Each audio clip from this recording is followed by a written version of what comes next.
Lonigro. My title is President, and my company is called Lime Red. We're a design agency, and we do mostly branding, naming, strategy, and we focus only on companies that have a community impact.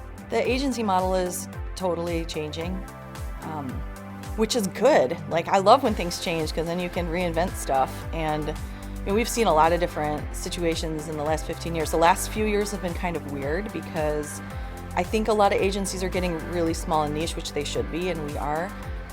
We're going to more contractors and less W-2 employees, but really, I think we're also just responding to a market change, which is a lot of things are going in-house, which is also really good.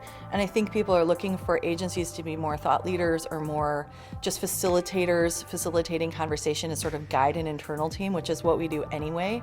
But it's been a really strange few years. It's kind of started when Illinois didn't have a state budget and there was this climate of uncertainty, and then just going into the politics and the economics and the uncertain conditions in those have a really big impact on our business because we do mostly work that has a community benefit. So it might be a nonprofit that is or isn't getting funding, or maybe somebody's not actually willing to take a risk. So we're trying to look at our products and what we do and our services to just be all about minimizing risk, really low entry, low pricing, up to higher pricing obviously, but trying to accommodate more levels of risk than we were before, because I think that we're just trying to operate in this kind of weird nebulous time, and we're not quite sure what's going to happen, so we're getting really small and specialized so we make it through.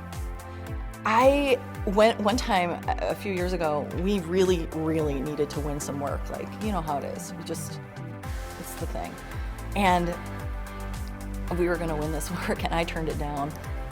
I said, I'm sorry, I don't think that we're a good fit. And we could have done it, but and it was like on paper, they were amazing. They're doing international company, they're doing great work. But after meeting the people we were gonna work with, I just knew that something wasn't quite gonna work out there. I know, for 15 years being in business, I know when it's not gonna work, and I called it.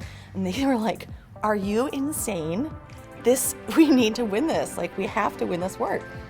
And I was like, we're not doing it. You're gonna hate it. You're gonna quit. You're not gonna like it, and it's gonna turn out badly. And it's not gonna be something we're proud of. I know it. I can feel it. And it's weird because when I do stuff like that, maybe the next day or the 2 days after, something else fantastic always comes in, and I kind of trust that that's gonna happen. I mean, we're doing marketing, obviously, but it does work out that way. So it's definitely when you do close a door like that, a couple windows open, and I've seen it happen many times. But I know that when that values alignment has to be in place in order for the work to be good and in order for my team to care, even in the mission driven. So it's funny because we just updated our positioning to be, we work with people who challenge the status quo. So even within mission driven businesses or nonprofits, we're really looking for people who see how things are done and say, we could do this better. We just need someone to help us figure out how to do it and then how to talk about it.